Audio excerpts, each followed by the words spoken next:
అనుగ్రహంతో విజయేంద్ర సరస్వతి స్వామి వారి ఆశీస్సులతో అత్యంత వైభవంగా అలాగే అతిరుద్ర యాగం మొత్తం 121 మంది రుద్రానికి అలాగే మన గొల్లపల్లి వారు ఇరగవరం నుంచి వచ్చారు. ఇంకా అనేక మంది సహస్ర చండీ యాగం అట్లాగే అతిరుద్ర యాగం, లక్ష మోదక మహాగణపతి యాగం. మోదకాలంటే ఇలా ఉంటాయి, రోజుకి ఇన్ని వేల చొప్పున తయారు చేసి చక్కగా గణపతికి అందరూ దండం పెట్టుకోండి. మీ విఘ్నాలన్నీ కూడాను నివారణ అయిపోయి అందరికీ మంచి జరగాలి.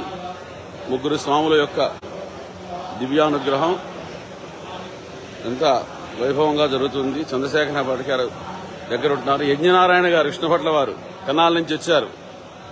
వీరంతా కూడాను ఈ కార్యక్రమంలో పాల్గొన్నారు. ఇక్కడ పెద్ద యాగం పార్వతీ పరమేశ్వరులు కాశీ విశ్వేశ్వరుల దివ్య సన్నిధిలో జరుగుతూ ఉంది. మీరందరూ కూడా రాలేరు కాబట్టి అందరూ కూడా యాగం చూసి మీరందరూ తరించాలి.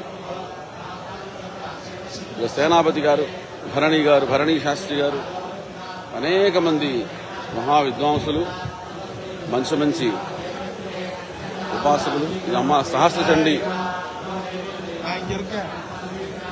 అలాగే మన కార్తికేయ గారి ఆధ్వర్యం కూడా నడుస్తుంది. ఇక్కడ ఇదంతా కూడా చండీ సంబంధించిన గణం, సహస్ర చండీ.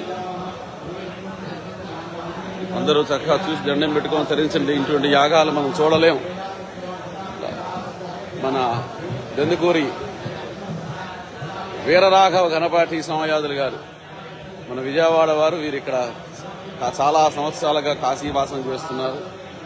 వారి అధ్యక్షతన అనేక మంది మహాపండితులు, సామాన్యమైన పండితులు కాదు, అందరూ వేదాలు, యజ్ఞాలు, శాస్త్రాలు, తర్కాలు, వేదాంతాలు అనేకమైనటువంటి చదువుకున్న వాళ్ళు వీళ్ళందరూ యాగం చేస్తున్నారు.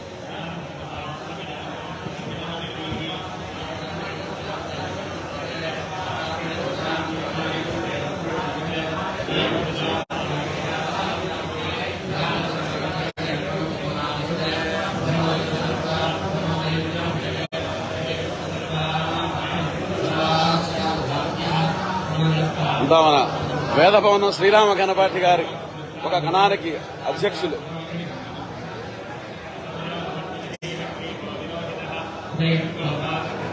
వీరు ప్రత్యేకంగా అమెరికా నుంచి వచ్చారు, సిట్టి శర్మ గారని. వైజాగ్ నుంచి వచ్చారు గంగాధరం గారు, దెందుకూరి నారాయణ శాస్త్రి గారు. ఇలా అనేక మంది పండితులు ఈ యాగంలో ఉన్నారు. ఇటువంటి మహాయాగం సామాన్యంగా జరిపేది కాదు.